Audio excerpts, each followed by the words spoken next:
And we are live.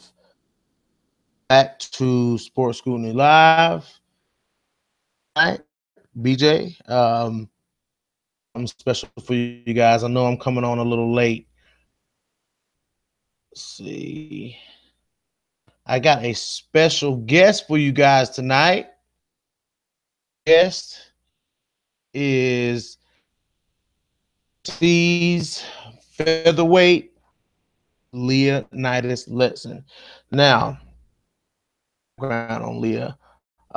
She had her Invicta debut earlier this year against Elizabeth Phillips, who was in the UFC. Uh, she actually beat Elizabeth Phillips via head kick knockout. So that is who Leah Letson is. If you don't know that, if you haven't seen that fight, definitely go look that up. We're gonna be asking her some questions tonight, guys, about what's going on surrounding this controversial featherweight and bantamweight divisions. We're going to see exactly how she feels about everything that's going on, because there's a lot going on.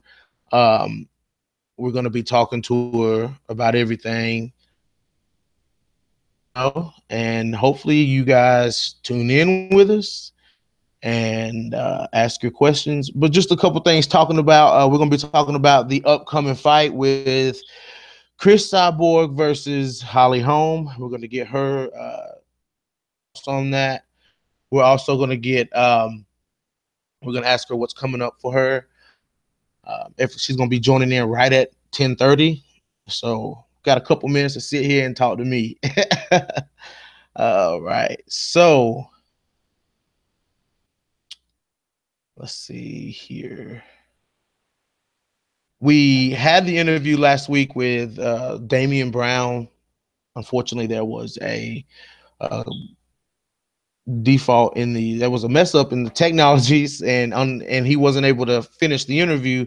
And the interview was getting great, guys. Watch that. Definitely go back and take a look at what's going on, what happened in that interview. He was spilling some good stuff for us, and unfortunately, we got cut off. But we will get that. We will get the rest of that interview. He is going to do that with us. He also, if you guys hadn't known, Damian Brown has been offered a fight, so he's got a fight against Dong Hun Kim coming up. So that is going to be that's big for him, and hopefully he wins that fight, and we can get him back on and finish out that interview, because he was talking some good stuff. So, anyways, guys, talk to me, man. You guys got any questions for Leah tonight? She's gonna be coming on right about 10:30. It's an hour time difference, and she's training, so you guys know I have to work around what she's doing to get this interview. We were supposed to get this interview first episode. She was supposed to be our first interview, but that kind of got messed up. We had some malfunctions with Google. Not good with this technology stuff, guys. We're just trying to do it best we can, and hopefully everything works the way it's supposed to work tonight. We can get everything going tonight.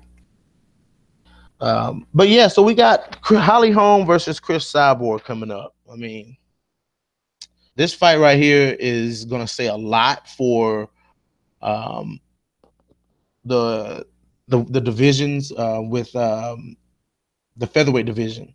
So this is going to be the interesting question. I'm excited to ask Leah this question is what is next for whoever wins this fight. So whoever wins this fight will be the new featherweight champion. So what is next for this person? Who are they going to fight? Are they going to fight? Is it going to be a bantamweight moving up, or is it going to be a featherweight from a different division? Possibly like a Megan Anderson. Megan Anderson, she's I don't think she's wanting to fight right now. She was supposed to have the fight with Cyborg, and she turned that down, and hadn't really seen or heard much from Megan except a little trolling on social media. Christopher Campbell, what's up, Chris, man? What do you think about the Floyd talk? Floyd joining the UFC. Floyd Mayweather, undefeated boxer, who said he would never fight again after he fought Conor McGregor. Now, that was the words that came out of Floyd Mayweather's mouth, that he would not fight after he fought Conor McGregor. But apparently, I heard it first from reading an article that Joe Rogan actually said, that confirmed that Dana White said that Floyd Mayweather did sign a contract with the UFC. So, I mean, it's in talks to have a contract with the UFC. So, it's going to be interesting to see Floyd, somebody who we've always seen kind of on top. It's going to be tough to see him come in at like the bottom, and then on top of that, you got Demetrius Johnson, the men's flyweight champion, undefeated flyweight champion.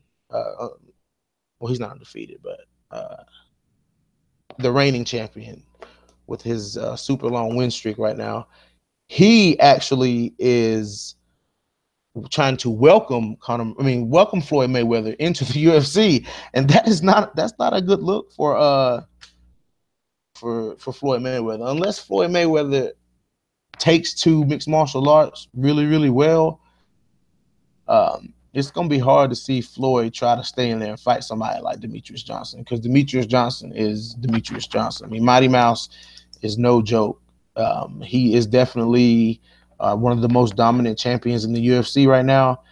And I think if Floyd, because the only thing I can think of when I think of Floyd Mayweather joining the UFC, the only thing I can think of is what happened to CM Punk. You know what I'm saying? Like when CM Punk came into the UFC and it was he got beat brutal. Like it was brutal. So I mean, in a way, I'm kind of feeling like that is what would happen to Floyd Mayweather. You know what I'm saying? I mean, even though, okay, so CM Punk came from a wrestling background, which that's not really like real fight, not wrestling, not mixed martial arts wrestling. I'm talking about like WWE wrestling. I ain't talking about mixed martial arts wrestling. That's like not really like a real contact sport, That's not really like a get bloody, get in. It's not real. It's not real stuff. Like this is real stuff that he's getting ready to get himself into. So that is just like I don't know who's going to be his coaches. What is he going to do if he? I mean, Floyd does have the hands. He does have the boxing, which a lot of mixed martial arts fighters do have boxing backgrounds, but they've been training jiu-jitsu and judo for years, just as long as they've been training, striking. So the question would be, for one, how would Floyd Mayweather, how would he feel about being on the ground with somebody? If someone was to take him down, would he panic? Or would he know what to do? Let's see. James Toney versus Randy Couture repeat. Oh, I don't know about that one, but I did see where Chael Sonnen is fighting Rampage. That's what I saw. I think that's exactly what I saw. Chael Sonnen, Bellator is fighting Rampage. Be pretty interesting. I don't know about a Randy Couture. I don't know about that. Is that like supposed to be in the talks of, or I mean, I don't really know. How about you come on here and talk with me, Chris? Why don't you get on here with me next time and talk? Here with me today. He's usually here, but Rob obviously couldn't make it today. He had some other things going on. But like I said, guys, I am bringing to you Leah Letson. So make sure you guys, she's going to be in here about 10 minutes. And we're going to be asking her the questions. But yeah, like I was saying with Floyd Mayweather, because speaking of Holly Holm, when you see Holly comes from that boxing background. And when she's on the, if you remember the fight against Miesha Tate, she doesn't do very well on her back on the ground. Like those boxing background fighters usually tend to be kind of like fish out of water. As far as when someone like Miesha Tate takes them to the ground, a jiu-jitsu fighter, jiu-jitsu player, excuse me. So that's going to be like the biggest question is, how would Floyd Mayweather do? How would he stay composed if someone were to take him down to the ground? And especially somebody like Demetrius Johnson. I mean, I highly doubt Demetrius Johnson. He said he's going to gain 20 pounds and fight him at featherweight. So that would be nice. But Demetrius Johnson definitely wouldn't stand and trade with Floyd Mayweather, because that's where he would be at a disadvantage. So, and the thing about Demetrius Johnson is he doesn't like putting himself at a disadvantage. You know, he likes to be in a position in the fight where he's in control, so that's the thing that I'm thinking that's going to happen if he fights Demetrius Johnson, is Demetrius Johnson is taking this fight to the ground. And if he takes this fight to the ground, Floyd Mayweather is finished. I mean, that's just as simple as it is. I mean, if he takes this fight to the ground, Floyd Mayweather is finished. I don't know if this is going to be the smartest move for Floyd Mayweather. So we'll see about that. But yeah, guys, get in here, waiting for a few more people to get in. And we are going to be live with Leah Letson. So guys, come on in. I know you guys get the notifications, so don't act like you don't get the notifications. We will be live in 7 minutes. But anyways, so we do have a big card coming up. Edson Barboza is fighting Khabib Nurmagomedov at, I don't know if I'm saying his last name right. I've heard it said many different times. I've heard it Nurmagomedov. I've heard it Nurmagomedov. I don't know. Khabib, everybody knows who I'm talking about. So Khabib makes his return on the same fight card that Holly and Cyborg are fighting on. So really, Khabib, if you ask me, Khabib is supposed to be fighting Conor McGregor, because that fight was supposed to happen. And that fight did not happen because Khabib ran into some health issues. So let's see. Yeah, Khabib ran into some health issues, so therefore he was not able to fight. And he's just now getting to where he's like medically cleared to fight. So with Khabib back, what does this mean? If Khabib beats Edson Barboza, does this mean that Khabib would have to fight? Does he have to fight Conor, or does he have to fight Tony Ferguson? You know, he wants to fight Tony Ferguson from what I've been hearing. But what does this mean for Conor? Is Conor going to fight? Is Conor going to vacate? Because Conor, I mean, the rule with being a champion in MMA is you have to defend or vacate. Jermaine Durandame vacated because she refused to defend. And speaking of vacating the title, GSP vacated his title. But hold on, let me finish what I was saying. So if Khabib beats Edson Barboza, then that means he has to fight either Tony Ferguson, the interim champion, or he has to fight Conor McGregor. And to be honest, I see him winning both of those fights. So I really do see him winning both of those fights, because Khabib Nurmagomedov is just, he's a beast. And he's kind of like Brian Ortega. Like, they come from being, prelim fighters to being big time, main event fighters. Brian Ortega with the slick win that he just had. And that fight was over Ponzinibbio. That fight was amazing. And also, speaking of GSP vacated the lightweight title. I think GSP just wanted to come back and fight. I think he just wanted to fight Michael Bisping, to be honest. So he vacated that title, saying that he is out with ulcerative colitis, something to do with your stomach. I'm not exactly sure what it is. Ulcerative colitis, and that is what is going on with.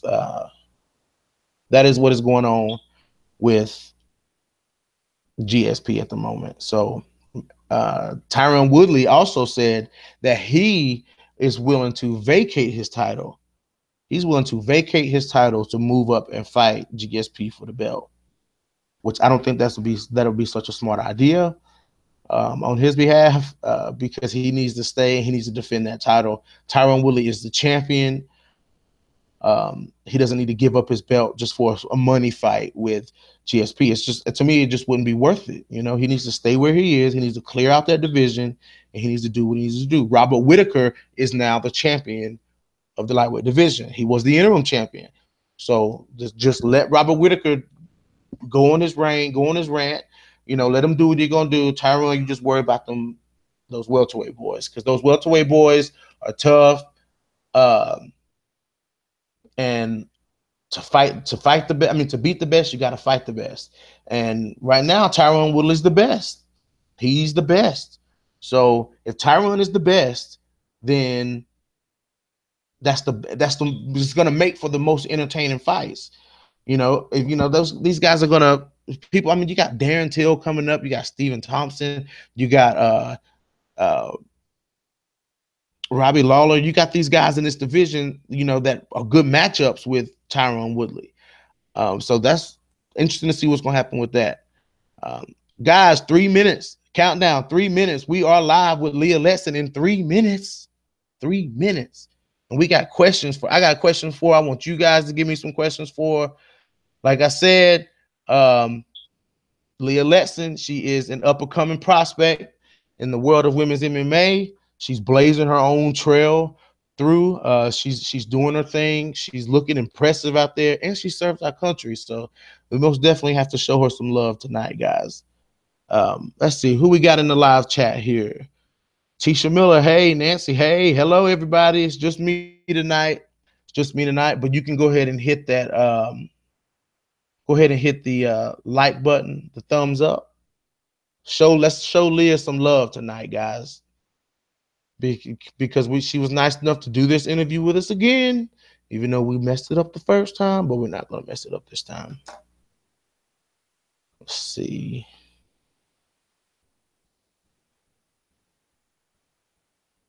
Hit the like button. Give me some likes. Give me some thumbs up. Let's get this thing ready for Leah to come in here tonight.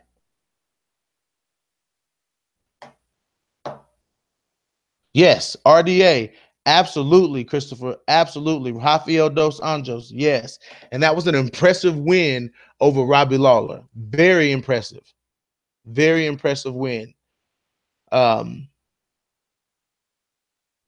see. Yeah, that was a good win. I like to see Robbie Lawler back as champion. Not right now, because I really like Tyron Woodley. But I also liked Robbie Lawler as a champion. Ruthless Robbie Lawler. He is very dominant as a champ. He's very hard to beat.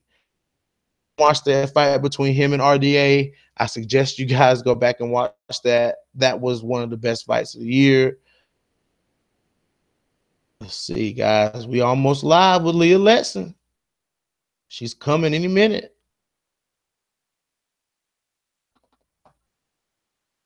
But good point, Christopher. I appreciate that. RDA, absolutely.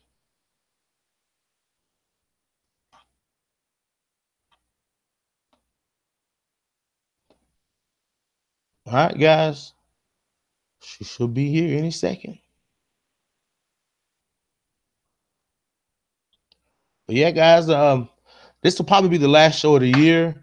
I'm gonna take a break from doing shows for a couple of weeks through the holidays, spend some time with the family, you know, and just start fresh. We'll start fresh 2018, and hopefully we got 2017 out of the way.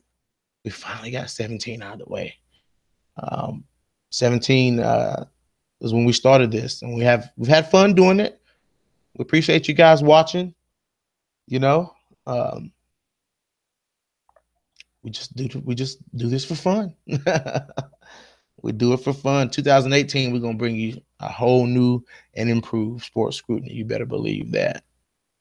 Better believe that. If you guys are you guys ready for her to come in? Hit the like button. Hit the like button.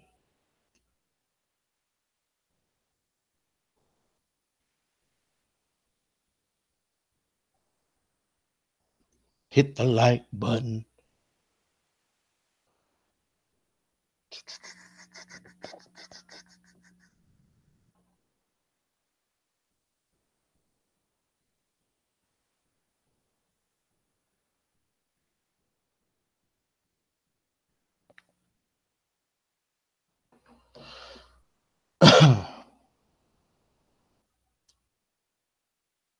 And yes, man, Aaron Rodgers came and lost. Aaron Rodgers came back and lost.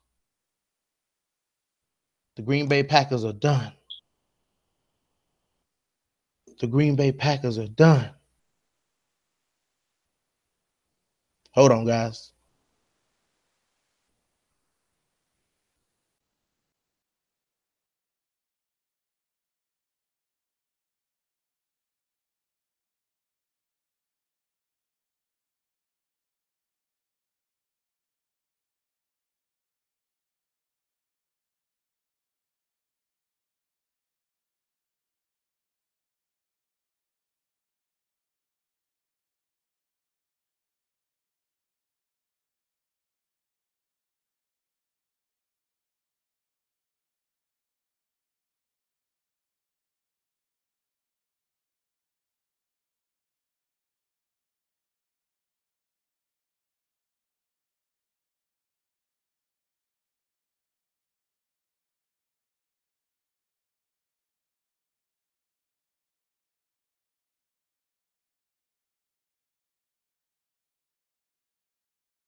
There she is. Hey, Leah, how you doing? I'm good. How are you? Good. Welcome to Sports Scrutiny Live. It's just me.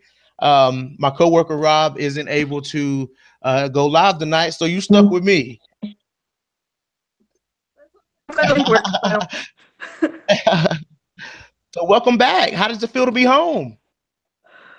It's pretty crazy. I don't know. It was a little overwhelming at first because I mean I was gone for so long. It felt really weird to be back. But I'm really happy and I'm really excited to be back and training and everything. Feels good. Yeah, absolutely, absolutely. Well, first of all, I just want to thank you for your service. You Thank definitely you. keep us updated on social media. We love following you on social media. Uh, so Leah, let's get this thing rolling. We got some questions for you. I got some questions for you that we are. As you guys know, we were supposed to interview Leah months ago, and it just didn't happen, and it almost didn't happen tonight. But we are here, so let's do it. So I want to talk about. I've been dying to talk about your debut. When you debuted against Elizabeth Phillips, walk us through that moment, especially when you got that call. Well, I got the call on a Tuesday night that I was going to be fighting on Saturday for Invicta, which is something I've wanted since I was an amateur. I always like looked up to Invicta. I thought it was awesome that they had like an all-female like fight league, and so I was super excited on that Tuesday, and it worked out perfectly because it was a catch weight of 145. I usually fight at 35, so I didn't even have to cut weight. It was like everything fell into place pretty perfectly. So um, fight week was pretty smooth, and then I got to the venue and they really take care of their athletes. Like they have a girl come in and do your hair and everything for you, so there really was like nothing to worry about. All I had to Right. do was focus on the fight, and it was awesome. So I couldn't have asked for a better performance for my debut. Oh yeah. So So um, my coach actually called for the head kick, and I saw it too because she kept dropping her rear hand and then leaning that way. So I heard my coach call for it, and I saw it myself. So I just kind of when I felt the moment was right, I just threw the jab, hook, and then rear kick, and I just landed perfectly clean and He pretty was amazing. out. He was out. So were you intimidated? Were you in because Elizabeth Phillips, she's had a little run in the UFC. You know, she fought in the UFC. Were you intimidated at all? Like when you heard it was Elizabeth Phillips? um, Not really. I mean, I thought it was really cool that I was given the opportunity to fight a UFC vet. And I watched some film on her with my coaches, and I felt pretty comfortable with my skill set and pretty confident in my ability to at least put up a good fight against her. And I mean, I had a pretty good feeling I was going to win, just because I was in really good shape at the time because I was actually training for a title fight that never ended up happening because that opponent had pulled out. So I was feeling like really good with my conditioning and my skills and everything. So I was up for the challenge. Okay. Well, our live chat's got some questions for you. Christopher wants to know. He says he know you trains Brazilian Jiu-Jitsu, but he says you have a lot of knockouts on your record, which you do. I mean, you got a lot of knockouts. He wants to know what kind of striking training do you have? Um, that's hard to explain.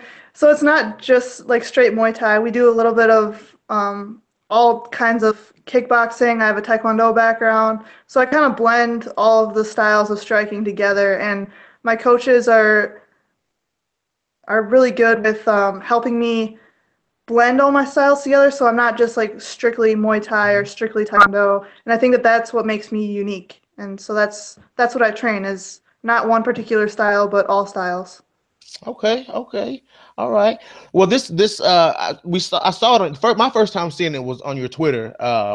This list that came out that was because we know we seen you fight and Invicta at 145, but you were on the top prospects for the 135 division, 135-pound division. Because really, to be honest, like there's nobody to fight Amanda Nunes right now. I mean, like the top 5 is like unavailable right now. And I believe that was the reason why this list was created, was to see, who could possibly step up to the challenge, and who could be the new hottest person in the bantamweight division. How did you feel about being on that list? I was like really excited. It was like a huge honor to be considered for that list. And yeah, I was actually, I don't know, I was pretty excited when I found out. That's pretty good. That's pretty good.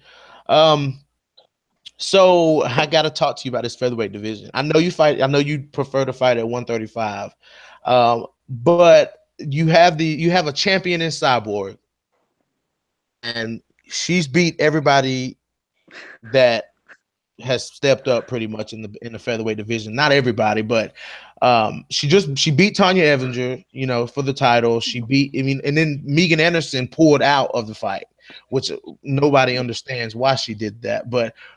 And then you had said that you would fight her, but you said that you felt like you need a little bit more training. But if you would have gotten that call, what would have been your game plan stepping in with somebody like Cyborg? Well, if I wouldn't have been deployed when I got that call, Right. that's a little different. So I I don't know. I would have had to have worked with my coaches. We definitely would have came up with a game plan together. Um, I don't know. I'm not as scared of Cyborg as everyone else is. So um, I think a lot of girls when they fight her, they get scared to take a punch from her, and so they kind of hold back a little bit. And I Mm-hmm. wouldn't have that problem. Right. Okay. Because you're a little tougher than some of these girls, being in the armed forces and all. Everybody kind of figure, okay, yeah, Leah Letson. I mean, she's not scared of a fight. Most definitely not. Um, Okay, so if you got the call to go into this bantamweight division, how do you feel you would stack up to the competition in the bantamweight division? That's a little bit more of a developed. It's more of a developed division than the featherweight division right now. Which it would be nice to see you in the featherweight division because that would give that division some depth. You know what I'm saying? You and a few others. But Yeah. how do you feel going if you had to go into this bantamweight division? How do you feel you stack up? Um, I feel like I would do just fine in the bantamweight division right now. I've actually been to a bunch of different gyms, and I trained at Alliance MMA with Kat Zingano and a bunch of the best fighters in the world, and I was holding my own against them and doing pretty well. So I think I definitely would hold my own against almost everyone in the UFC right now. Okay, all So, right, all right. So, what's your prediction? What's your prediction with Cyborg versus Holly Holm? um, I have a feeling that I don't like making predictions because I don't want to be wrong, but I think that This is Cyborg's a gonna tough win. one. This is a tough one. Yeah. Um, I it's hard to say because I think both fighters are really strong and they're very good strikers. But I think that Cyborg is just a little bit stronger, and if she needs to, she can probably outmuscle and outgrapple Holly Holm. But don't quote me on that because it's the fighting game and anything can happen, so I could totally Anything be can wrong. happen. I can't. I can't quite remember. When you made your because coming off that last statement you just made, were you the favorite or the underdog coming into fight Elizabeth Phillips? Oh, I was definitely the underdog. Nobody thought that I was gonna win. I mean, obviously my family and friends thought I was, but Of course, of course. like the general public didn't really know too much about me, I don't think. So I definitely put myself on the map with that last fight, which was awesome. Yeah. Um. Yeah, you definitely did. So, what do you see next? What do you see? I mean, has Invicta called you and offered you anything, or as the I mean, I'm pretty if the UFC has called you, I'm pretty sure we know that by now. I'd know by now, but I mean, have you got anything lined up? What do you see next? I don't have anything lined up yet. I just got back like a few weeks ago, so I've just been working on getting back into training all the time and knocking some rust off my skills because I mean, I did my best to stay in shape and like train over there, but it's nothing like compared to what I have when I have all my coaches working with me. So, nothing lined up yet, nothing, no fights or anything on the horizon, but hopefully soon, maybe in the next month, I'll have something lined up in the future. But right now, I'm just focusing on adjusting back to civilian life and getting back into training and Yeah. everything like that. Okay. Yeah, I definitely seen where you went when you went ski I don't know what you call it when you go skiing down the sand slopes. I said, man, that looks fun, man. That Sandboarding. It's definitely, called sandboarding, and it's really yeah, fun. It's yeah. just like snowboarding, except for slower because there's a lot more friction with the sand. Yeah, I'm sure it is. I'm sure it is. Also, I want to ask real quick. I'm not gonna hold you too long, Leah. I just want to ask, um, do you see? Okay, so we all know when it was time for Cyborg to fight Megan, she definitely didn't do that. Do you see her coming back anytime soon? Do you see? Really, the question I was getting around to is, who do you see the winner of Home and Cyborg fighting next? See, that's what I don't know. I'm not sure what Megan was thinking when she pulled out of the fight. If she didn't want to fight either of them, or if she was like injured or sick or so. I don't know. I really don't know who else is going to fight because the 145 division right now in the UFC is pretty empty. So it's I'm actually curious myself to see who they're going to have fight the winner of that. So would you take if you got that call? Would you take it? Well, for sure. Of course. Okay, okay. Well, guys, you guys have Leah. That some people want to know in the live chat. How many years of service do you have? Almost 6 now. And I'm going to be reenlisting for one more year at least in March. Okay, all So, right. Well, hopefully we can see yeah. you in the cage sometime soon. We definitely waiting on that. I'm Oh yeah. definitely ready to see that. Those I think those girls are waiting. Those Invicta girls are waiting for you to get back.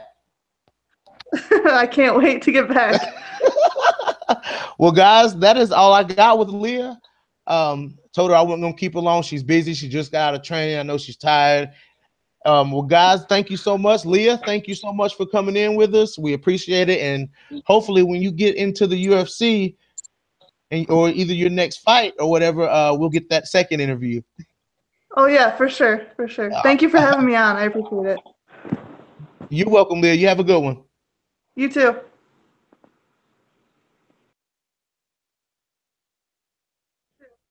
All right, guys. There you have it. There you have it. We interviewed Leah Letson.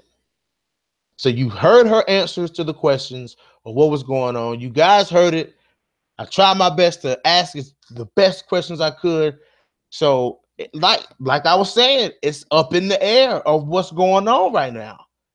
So like nobody really knows what's going on with these divisions, you know. So I'm pretty sure, like Leah said, if she got the call, I'm pretty sure she would take it. We would all love to see her take it. Because I'm telling you, if you guys hadn't seen this young lady fight, you need to go watch her fights. I mean, she's I think the only loss that she has as a professional is a decision fight. It's not even, it wasn't a stoppage, it wasn't a TKO, it wasn't nothing. It was a submission, nothing. It was a decision. So, and all of her other fights are knockouts. So, I would suggest you guys go and take a look and catch up on Leah Letson because she's the next big thing in the women's MMA. She's coming. She's heavy hitting. She's gonna knock some girls out. She looks like a brawler. So once again, guys, thank you for being in. Thank you guys for your questions. Thank you guys. Also want to give another thanks to Leah Letson. Thank you for coming in. We really do appreciate it. And Sports Scrutiny Live is out.